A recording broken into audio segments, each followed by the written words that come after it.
Namaskar and welcome to Indian Diplomacy, show on India's national broadcaster Doordarshan about Indian foreign policy, India's international relations, and key developments and phenomena that have an impact on India's rise. Viewers, this is a special episode where I am doing a dialogue with 28 outstanding young students drawn from dozens of colleges and universities across India to reflect on the theme of national security threats. National security is a matter of prime concern for India since independence, but it has morphed. The idea, the concept, as well as the nature of the threats have evolved over time. So contemporary India, how is it tackling this menace, and what kind of means and capabilities does it have to deal with these threats, as well as the ideas and the thinking behind the doctrines and the strategies and approaches to managing national security threats. This is the theme of the show. I want to welcome all these young people who are here with me from dozens of colleges across India, and who are keen observers and participants in the national security vision and national security ideation of the country. How is the Josh, my friends? Hi, sir. That's a loud hi, and that's what we expect from young India. So I'm so proud to be with you all. Let me commence the show by talking about the most obvious fact, which is we have two hostile neighbors who figure very, very prominently in the national security metrics, right? There's just no doubt about it that China and Pakistan figure as our main external threats, and this is not a new phenomenon. You all know that almost since the dawn of independence, we have been trying to manage these two hostile neighbors.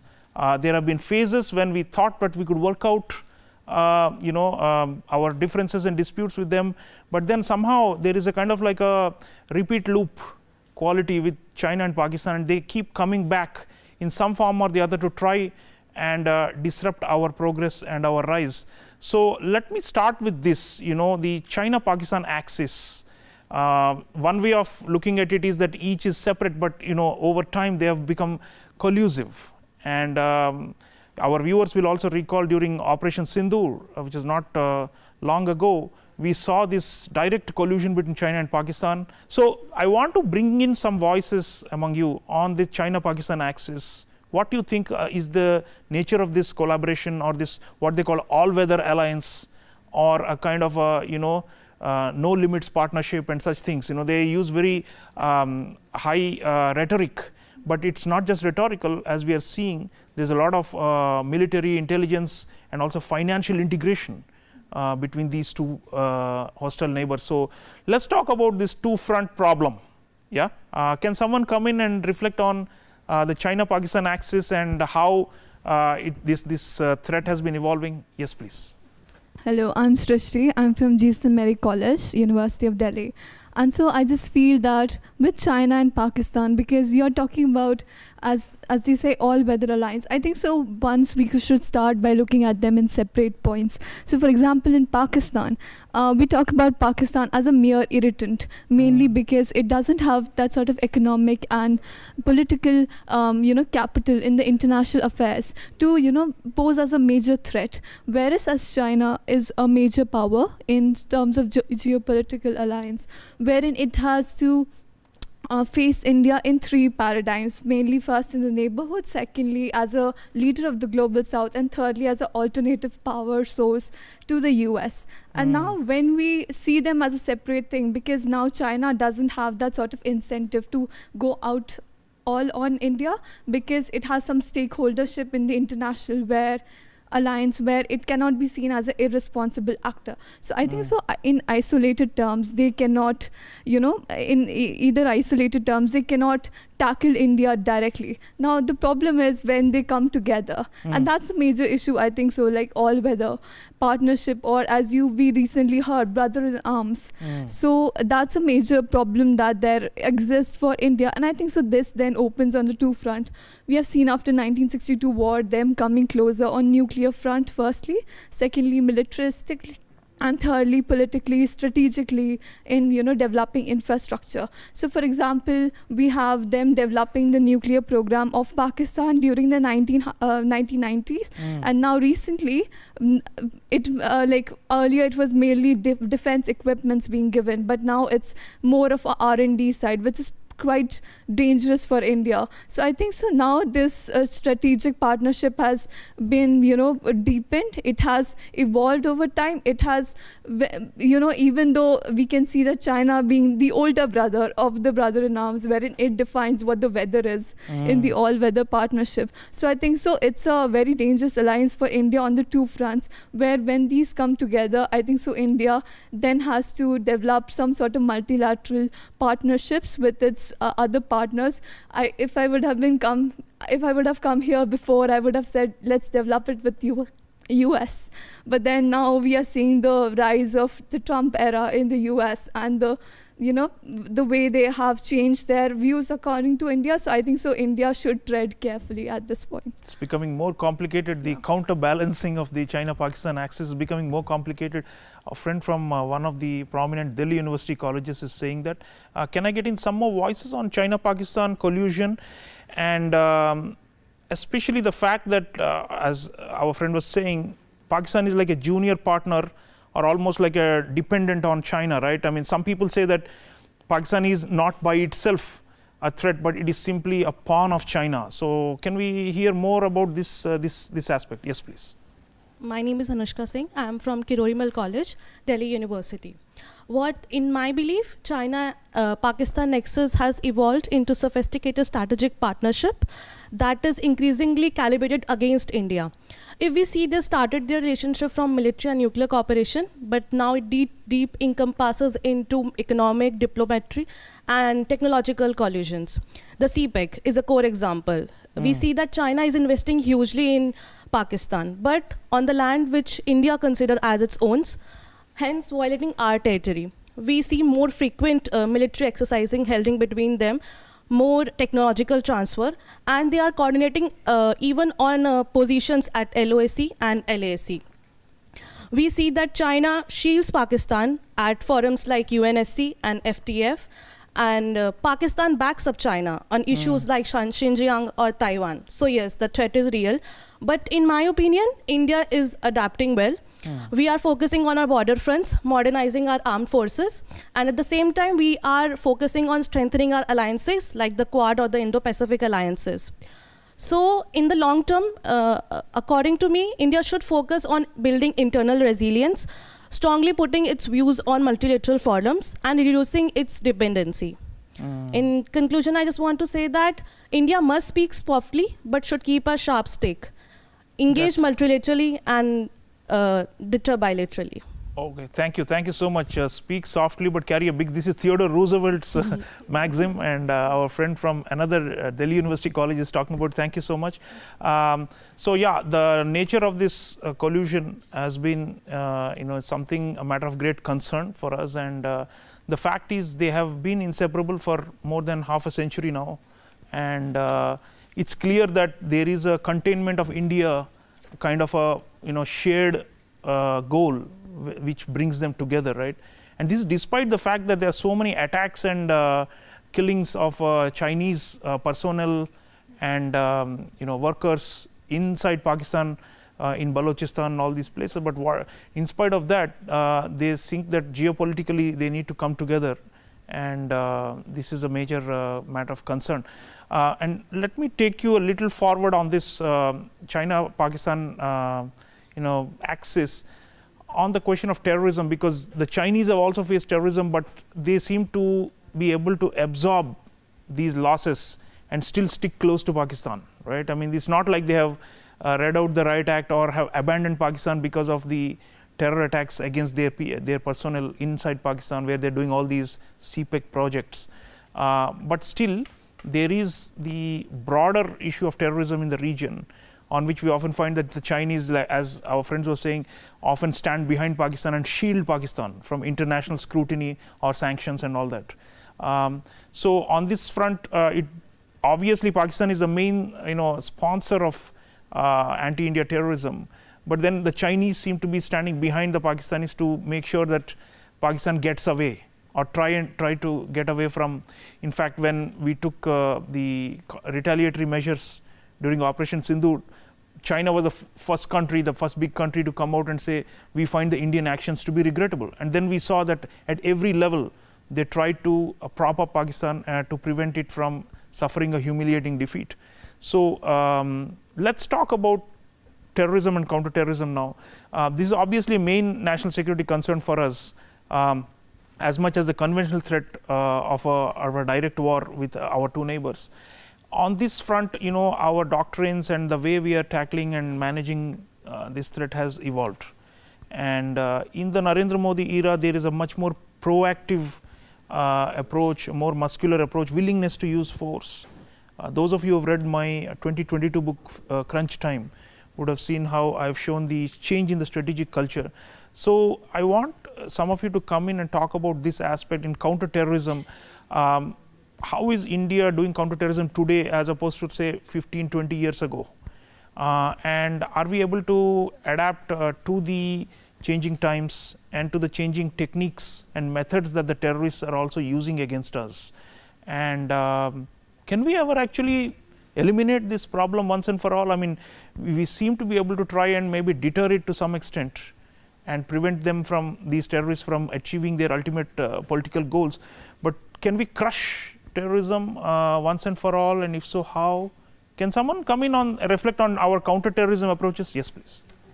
I'm Sneha Thakur, everyone, from Gargi College. अगर हम पहले की बात करें तो the response was largely, law based. The TADA Act was introduced, but after 2000s, our policy has shifted to institutional strengthening. Like in 2009, we have established NIA, National Investigation Agency, and after that we have strengthened the NSG, National Security Guards. But in today's India, we have shifted to deterrence, from deterrence to punishment. Today's India is more strengthened, most powerful. We are now we have no shies to call Pakistan as a sponsor of terrorism. We are now more strong. So I think India's policies has changed towards security from past times. And we are also striking inside Pakistani territory, right? That's a big difference, yes, right? Obviously. In the past, we were not doing recently that. we have seen Operation Sindoor, Operation Mahadev, where we killed 3 terrorists from Pahalgam attempt. So yeah, today's India is like more likely responsiveness. We in recent interviews, our external affairs minister Jaishankar has largely said terror and talks cannot work together. Blood and water will not flow together. So yeah, this policy will be like more powerful towards India. Right. So there is a more assertive approach to counterterrorism, says our friend from Gargi College. More voices on counterterrorism. Can I hear from someone else, please? Yes, please. Hello sir, this is Anshika from UIT. So basically, as you stated, that we have a proactive approach now. So in earlier times, what happened was we used to consult with other countries, like shall we bind in the force, shall we go against Pakistan?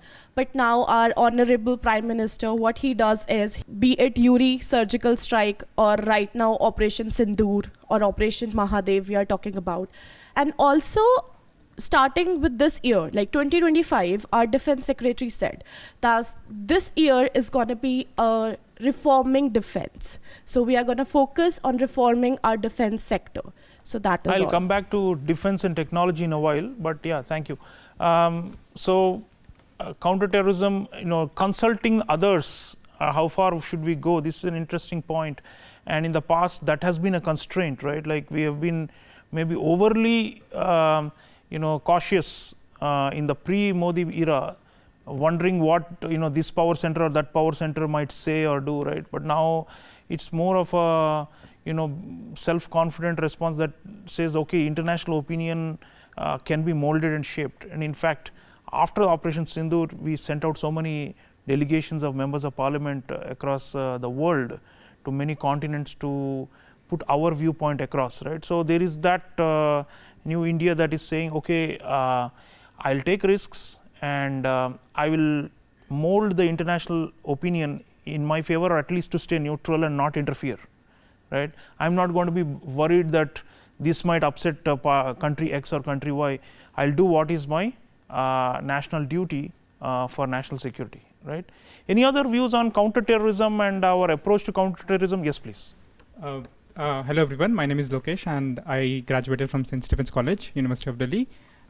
India is optimistic in its approach. Defense Minister has recently said that India is capable of going to the roots of the terrorism and uprooting it. So it shows the real politic approach that India is following in its foreign policy, and especially with regards to counter-terrorism measures. We have specific alliances with Quad countries and also especially with US. We also see similar alliances that India is pursuing in by focusing on South Asian countries and also Africa. Recently, the Prime Minister has gone to Africa expressing her views on counterterrorism. So this shows how Prime Minister Modi has pursued various approaches to combat this terrorism and this menace. Okay, thank you. You're using the word alliances, but it's more like what we call strategic partnerships, because we don't do formal alliances, but it's okay. I mean, what you're talking about is cooperation, and that is critical for tackling this menace.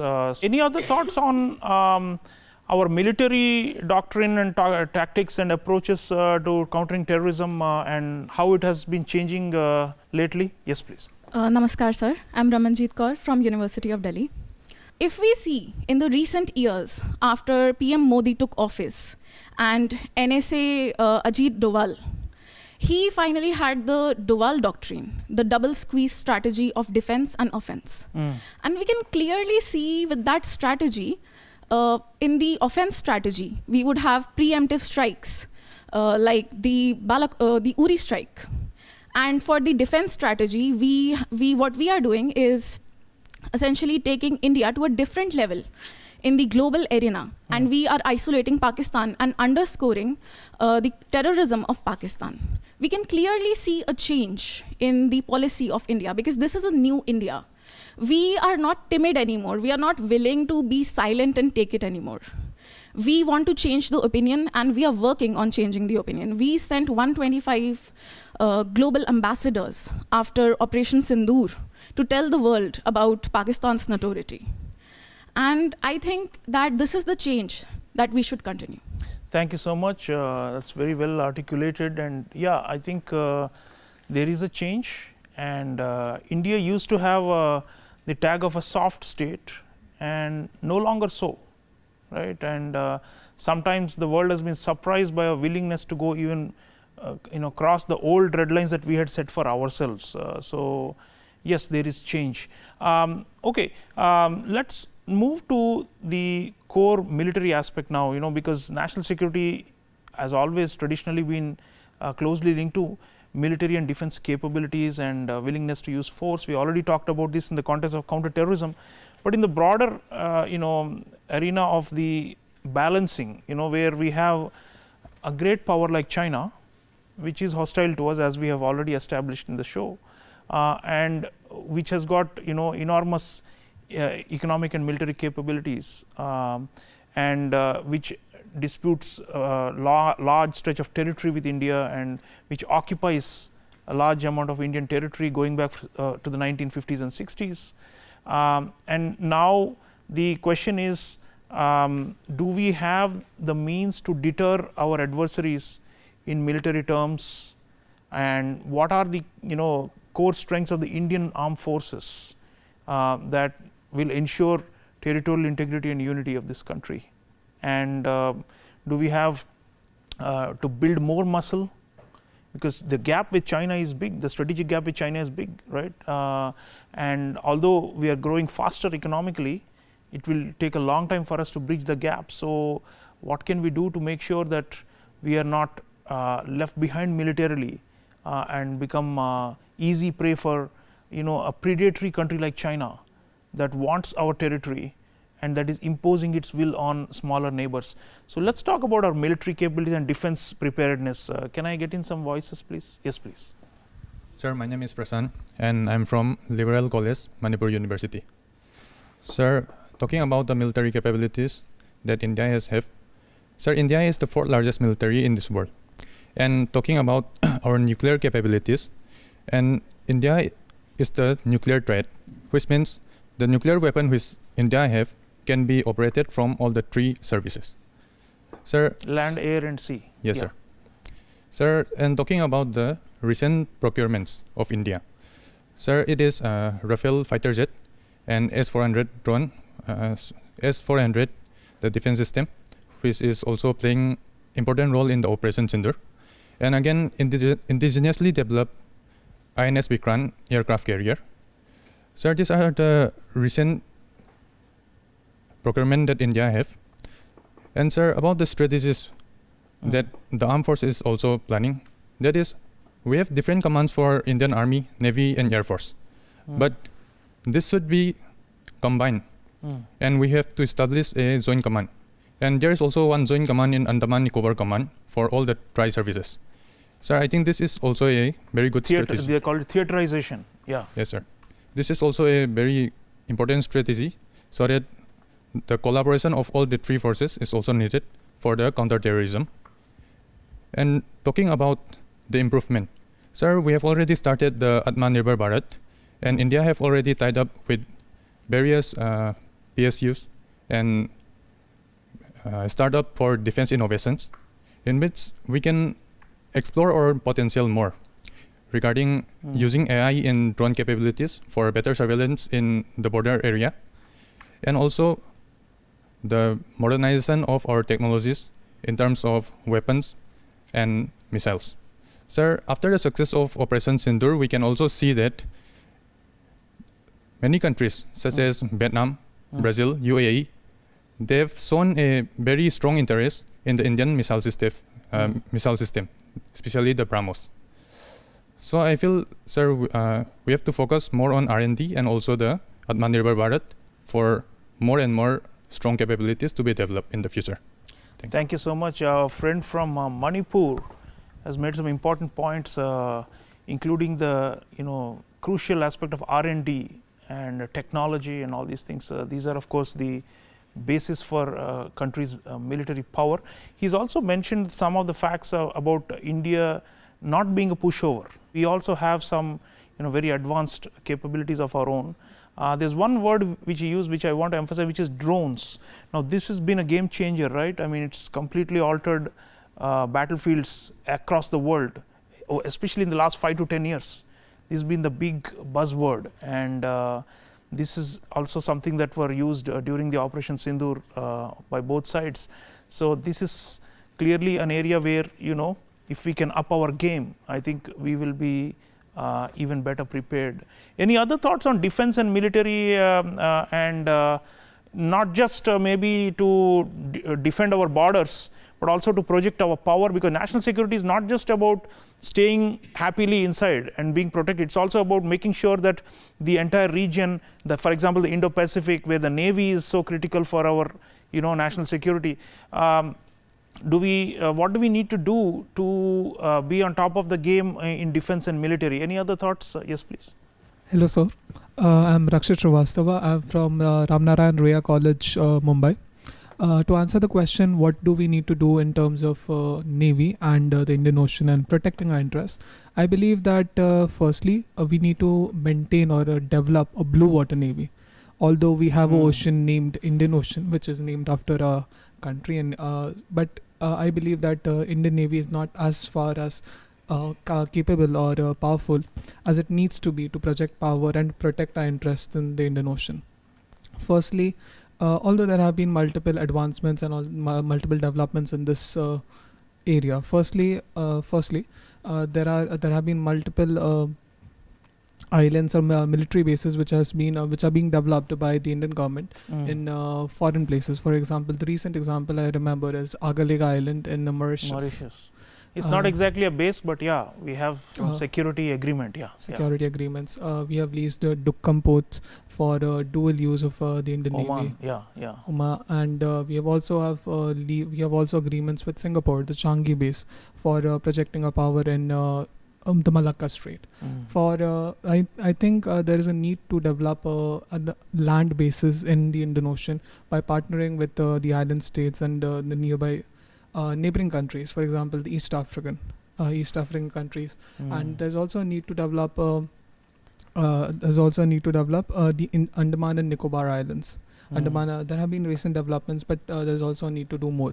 Apart from that, there is a need to engage in multilaterally with a lot of countries in the Indian Ocean. For example, we are a part of Indian Ocean Rim Association, but that recently India has also taken, or India will take the leadership position in one of the leadership position in this organization. But this organization has not been that active as it has to be. Not a lot of summits have been conducted, and so there's a need to engage of furthering and strengthening multilateral cooperation. Furthermore, as K.M. Panikar, he said that India is in a central position in the Indian Ocean to project power from the Arabian Peninsula to Southeast Asia. I'm not sure if I'm saying the right words, but that is the Indosphere, Indosphere. So I believe that there is a need to strengthen our position. This can be done firstly by military preparedness, multilateral cooperations, and yes, sir, that's it. Thank you so much.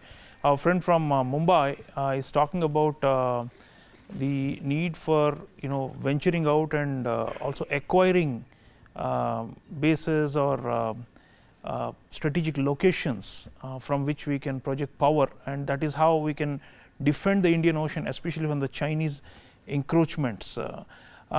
Okay, we have spoken about defense and counter-terrorism and China-Pakistan collusion, all these things. But let me go a little deeper now into the tech question, because technology has become a driver of power and power politics today, right? And is the main fault line also dividing some set of powers from other set of powers in the so-called new Cold War. And this is an area again where you will see there are a lot of new technological advances that are happening, which are linked to national security and linked to defense, and where we are expected to step up to the plate and do more.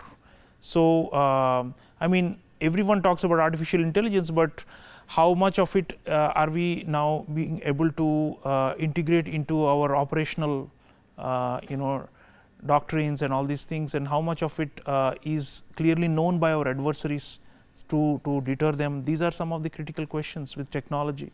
So as a technological power which has got a link to national defense and security, how are we doing, and what more do we need to do to catch up with the ones who are above us in the international hierarchy? Can someone come in on technology and our approach? Yes, please. Hi, I'm Lakshmi. I'm from Rajasthan University, and as we know, in the geopolitical sphere, we face a divide of north and south clearly, and the north is not appreciative of south gaining the technology or making it. So we have to rely on ourselves only, because no one is coming to help us. At the end of the day, it's us who are going to make something happen. And in the recent Rafale deal also, the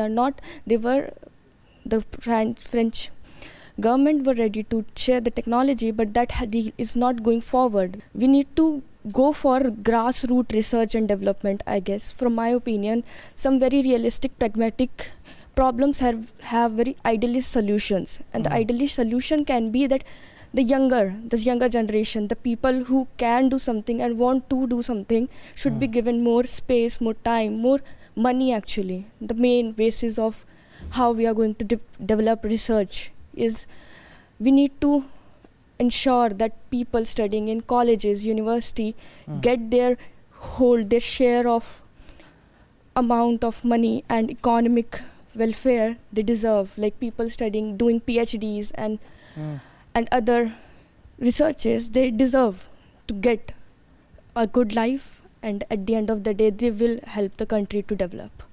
Thank you. Yeah, our friend from Rajasthan University is talking about creating an ecosystem for technological research and innovation. That's of course a big monumental national task. Our higher education, PhDs especially in advanced fields, cutting edge fields, need to be amped up, and there is a lot of work that we need to do.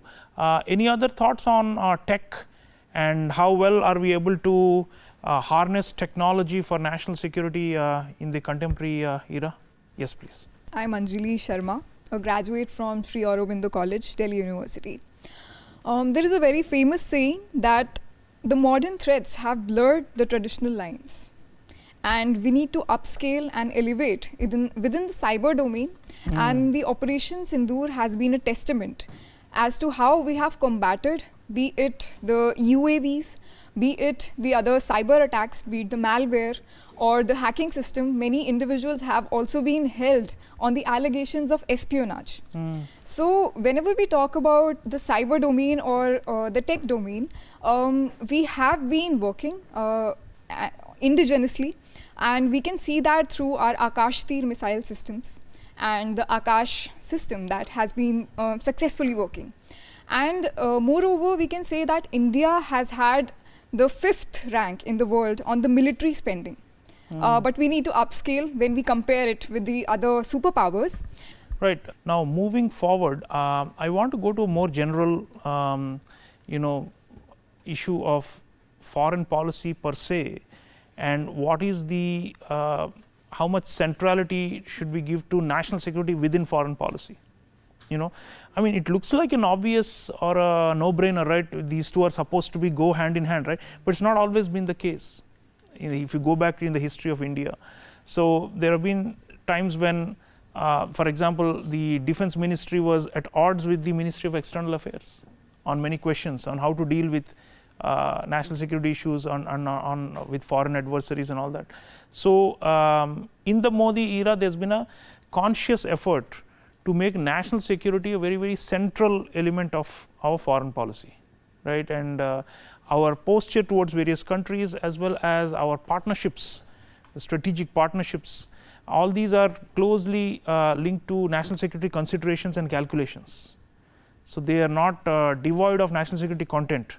So I want to talk a bit about this combination of foreign policy and national security, and how much of it have we been able to make it seamless between these two concepts, and what more do you think we need to do to make sure that our foreign policy is serving our core national security goals and objectives?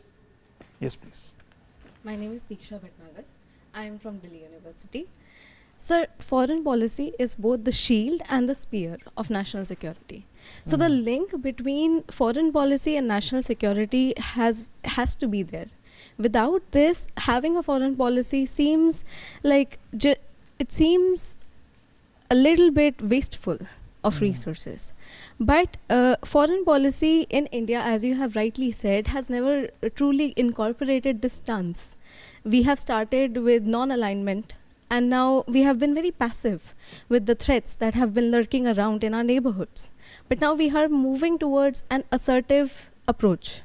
And national security is no longer a byproduct of diplomacy. We are actively pursuing it. So I feel like that currently in the Modi era, it is happening on 6 particular dimensions. So firstly is the assertive counter-terrorism mechanisms that we are deploying, which we have discussed extensively about today. So I will not go into details about that. And then secondly, we also have strategic partnerships that we are going that we are going for. For example, the Quad partnerships and revitalizing that, and also deepening our ties with France, with Russia, the core military suppliers, core defense technology suppliers to India. That is extremely useful because it builds a very deep connection, and it also creates ties that will not be neutralized that easily. And then we have diplomacy, which is one of the major deterrents, and also a mechanism for us to hold accountable the kind of aggression that is being showed to us in our neighborhood. So for example, we have successfully been able to put Pakistan on FATF's grey list, which is a great achievement for our diplomacy. And the delegates being sent to different countries to change the narrative against Pakistan and to expose its support of terrorism is an excellent approach. And we are also following a neighborhood first approach, which is, I believe, the fourth or the fifth point in this list, where we are making sure that in our neighborhood, we emerge as a security provider. So the Sagar approach, and during COVID, this was very well shown when we were able to supply vaccines to 100+ countries, and we were able to emerge as a true supporter of people in crisis. So non-traditional security, healthcare yes, and all these also matter. employing healthcare as a area where we can go and pursue foreign ties with people is an excellent approach in my perspective. And lastly, I totally support the stance that we are currently taking about the narratives that people are spreading. So we are actively trying to engage a narrative instead of just passively sitting and just thinking about making a change. We are actively doing that. So even our national emblem has been changed a little bit, and the lions that used to represent India as a peaceful state are now a little more assertive, a little more aggressive, which is what we need to be in terms of our national security. Thank you. That's very well summarized. We need to be more assertive and a little more aggressive. I mean, that's, young India always wants that. And finally, we have a government that is paying heed to these calls, which is reflecting or channeling this nationalism in the society and making sure that India does not get left behind, especially in a highly hyper-competitive era where there is so much great power rivalry and all that.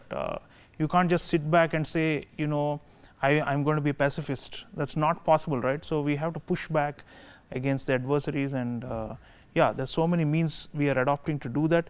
Any other thoughts? I mean, one of the things that always strikes me on the question of foreign policy, national security is the way we have, handled the Chinese since the Galwan incident.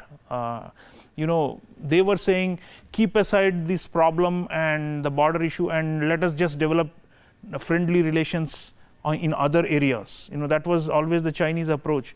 And we said, no, if you have got 60,000 troops in frontline positions across the LAC, and if you are threatening to do more incursions and to unilaterally disrupt the status quo at and all the previous agreements, we cannot have normal relations, right? So no talks with terrorists with Pakistan, but no talks or no normalization unless you respect our sensitivities. This is the message that went to China, right? And that is how we managed to push them back from all the points into which they had tried to intrude before and after Galwan. So any other thoughts on foreign policy and national security and how the two could go together? Yes, please. Namaste, this is Tamanna Kaushik from Indira Gandhi University, Haryana. Talking about the strategies that we have employed in our foreign policies, like we can see the policy of string of pearls of China, which was the setting up of naval bases in the some region of Pakistan and all these, along with Belt Road Initiative. How India is countered to that thing. Like we can see the necklace of diamond that is setting up of naval bases in the Indo-Pacific region, and with in some maritime exercises, like we have been indulged with many US trades and US maritime exercises in the Indo-Pacific region, and with according to all these that China is doing, and India is rising day by day. We are standing, we are India is neutral in all these things.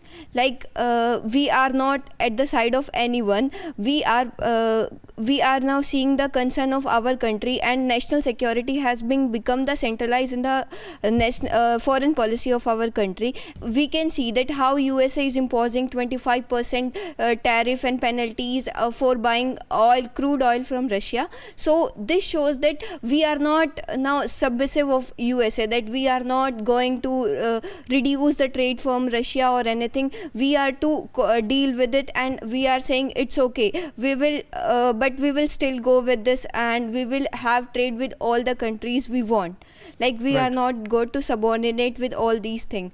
This shows that how foreign policy of India has been attempt to show India as a global power, like rising power.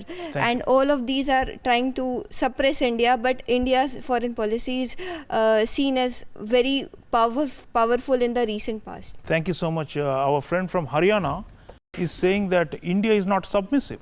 And I think that's a very important point. And I'm sure all of you share this viewpoint that, we are not submissive. And especially when our adversaries or even some of our partners make trouble for us, it's not in our interest to simply sit back and take those blows, right? So there is a pushback that we are doing, and that is part of this, more proactive national security approach. All right, now we just heard a little bit about economic threats, and obviously these also matter. Traditional national security is mainly concerned about defense and military, but there is also this aspect, right? Because our goals for the centenary 2047 is to become a developed country with a high income and with a large GDP, and to be equal of China, equal of the US in all these parameters. So for that to happen, we need to overcome a lot of barriers, and unfortunately we are rising at a time when there are a lot of headwinds and barriers internationally, right? So there is this whole trade wars, already it's been mentioned, the tariffs that we have been facing. There are also export restrictions, like the Chinese are restricting rare earth exports to many countries, hurting industries across the world, including ours. And then there's just the rules based order on international, the WTO system, all these have just collapsed, right? So we are doing, of course, free trade agreements. We are trying to keep up with these changes, but end of the day, economic security does matter in the overall national security, right? And how well are we able to protect our core economic security? Some of you mentioned in earlier remarks that we can't depend on anybody and we have to develop our own, but there is also a limit to how much indigenous innovation can happen very quickly. So you take an example, for example, pharmaceuticals. We realized during the pandemic and after, like our drug manufacturers were so heavily dependent on the active pharma ingredients, APIs as they're called, which are imported from China, right? It's only we realized after this that it could be denied to us, or we could be held to blackmail or hostage for our core economic security and even for our the health of our people, that now we have started developing our own APIs. We are still not at a point where we are fully self-sufficient in this. So let's reflect on economic security for a moment, move away from defense and military and intelligence and terrorism and all those things. Let's focus on economic security. And how do you think we need to strategize to ensure our core and protect our core economic security? Yes, please. Myself Sana Afreen, I am from Jamia Millia Islamia. So coming to the question, how economic system plays an important role. So first of all, the recent tariff or trade war which is going on, and it has shaken all of us, and especially India, which is a growing economy. And the recent 25% tariff, it will not only harm India, we need to see the other perspective as well. To the larger extent, it will harm the consumers of US also. They will have to face the repercussions of it. And if we talk about India, the steps that India should take, I would like to bring this point that India should need to focus on its domestic aspect also. Like we need to, now the time has come to strengthen our domestic territory by giving more importance to the traditional kind of the systems and economic systems which have been going on, such as like investing more in agriculture sector. And right now only in recent parliament monsoon session, our Minister of Commerce Affairs, Minister Piyush Goyal, he said that India will work to the best of its capabilities to ensure that its national interest is protected, and so that our farmers are not at the end of to suffer the repercussions of these trade wars. So India needs to have approach a multi-pronged strategy in this. Like we need to invest more in domestic sphere, so that we can counter the this trade war of US. Thank you. Yeah, so reduce dependence. I mean, interestingly, we are not a very export-dependent economy anyway. You know, domestic consumption is the core of the GDP growth in our country. But of course, exporters, we would like access to foreign markets, and we will negotiate hard with our partners, and I'm sure that we will be able to bring down these tariff walls also eventually. Any other thoughts on economic security and what more we need to do to ensure it? Yes, please. Namaste, I'm Pratiksha Prakash from Bangalore University. I graduated from Bangalore University. So on economic perspective of India, what I would like to say is today's world is defined by trade wars, more so than your conventional wars. So in when we are considering trade wars, obviously our strategies on how we approach it matter. So things that I would say is economic diversification with regards to imports and exports. We should not be very based on US imports or like particular countries, but diversify our imports and exports. Second thing is Atmanirbhar Bharat. I think each one of us are very focused on that, be it going local in purchases or be it export, like being filling that domestic gap with regards to exports or manufacturing. Third thing is something that is questionable because of the multilateral organization or the international forums such as WTO, which we were very dependent on for economic policies. They are close to redundant now. Yeah. So we will have to focus on bilateral trades. Things like how India-UK relationship just very recently signed an FTA very successfully. We'll have to consider bilateral trades in key sectors and focus in multiple sectors, not only in things that we were conventionally good at. I think that can benefit us in ensuring economic security vis-a-vis national security. Thank you so much. Yeah, our friend from Bengaluru is talking about diversification, viewers, and diversification is always the best strategy, especially in a time when conflicts are raging even in the economic realm, and there's economic warfare that is being launched from multiple power centers. We are almost out of time, but I want to bring in a few more voices at the end about the role of young people in general, in national security. It cannot be just Office of National Security Advisor or the chiefs of the armed forces or the intelligentsia, right? Ordinary young people who are nationalistic and conscious need to step forward. So I want a few voices briefly on what young people can do for the security of this country. How are all of you here stakeholders, not just recipient? You're not just consuming national security. We must also produce national security. And how can we do that? What are the means? Yeah, can I hear from you, please? This is Shripti Meyer from Amit University. We need to do, the youth basically is maintaining a decorum of education, educating people. It's not being about only being self-reliant. It's doing about holistic development, which matters to all of us. Basically, we can even join the NCC camps, the various military exercises and organizations for these all stuff. We can basically even ensure that we invest in startups with basically invest in defense equipments, modernizing. India is spending a lot more than millions of its GDP on defense, but basically what matters is that everyone needs to do that. Even the economic synergy needs to be maintained, that our economy is being more resilient towards defense equipments and not being on startups or food and stuff on Zomato or basically Swiggy. Thank you. Yeah, kind of conscious consumerism that also contributes to military and defense preparedness. Interesting point. Any other thoughts on young people, what young people can do for the security of this country? Yes, please. I'm Devudipto Roy from Surendranath College, University of Calcutta. So I'd like to just add a few points to what our last friend mentioned. We can arrange voluntary camps. The government of India has in place many schemes and policies.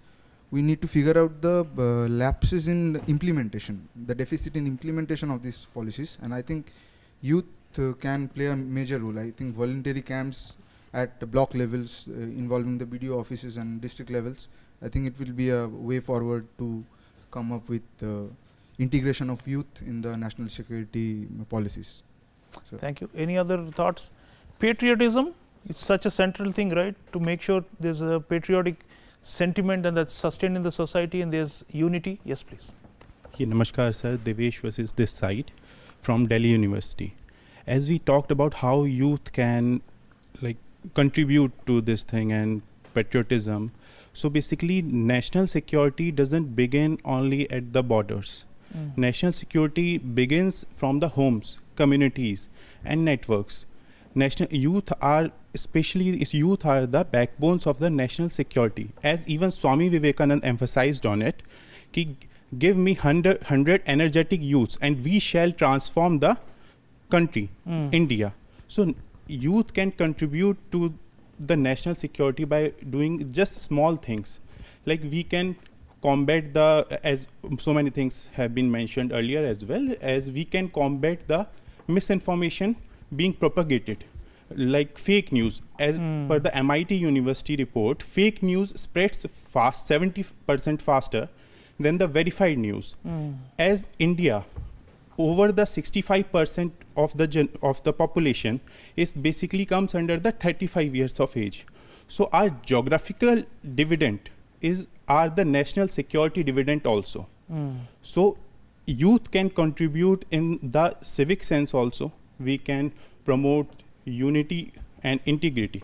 As our Gita says also, protecting unity and integrity of our country is the basic dharma, basic duty. And absolutely. And youth can literally contribute in so many ways, like civic sense and cyber hygiene. We can protect our cyber hygiene, which protects our country from the cyber attacks as well. And we can do so many things, like youth can organize the interfaith communities program, which harbors the unity. So interfaith, interreligion programs which unites the country. Thank you. Yeah, so many amazing ideas, but we almost run out of time. Our last speaker was talking about the Gita, and I want to mention a Sanskrit shloka, viewers, which Prime Minister Narendra Modi has popularized. Rashtra Raksha Samam Punyam, Rashtra Raksha Samam Vratam, Rashtra Raksha Samam Yagyo, Drishto Naivacha, which means there is no greater act of piety than national security. There is no greater vow or pursuit than national security, and there is no greater sacrifice you can make for a bigger cause than national security. So national security is all encompassing. We have tried to cover so many dimensions of it in today's discussion with these 28 young people from across various educational institutions of India. And the sum of it is that, India is on the right path, and certainly we are more conscious of national security threats and challenges that we face. We are more realistic about them. We don't have any illusions about it being an easy world out there. There's a lot of conflict, a lot of rivalry, and it's very ferocious. And we will need to defend our corner, and not only defend ourselves, but also project our power across the Indo-Pacific and beyond as a rising country with significant means, but which is still behind the great powers. So there is a great power rivalry between China and the US, and there are so many wars raging around the world. National security is up front in everybody's attention. So we will need to prioritize this relentlessly in our foreign policies and also in our domestic policies. And it's only then that we can live up to the dharma of protecting the state. And it is not only up to the government, but also ordinary citizens, young people like these who are patriotic, for them to keep pegging away at the challenges that we face. And without the contribution of the society, especially young India, we will never be able to have a secure India. So I want to thank all of you for joining me in this show. And it's good to see that the Josh is high, and that we have to continue fighting for this country and for its rise. Thank you, viewers, for watching. I'll see you again next time. Until then, take care.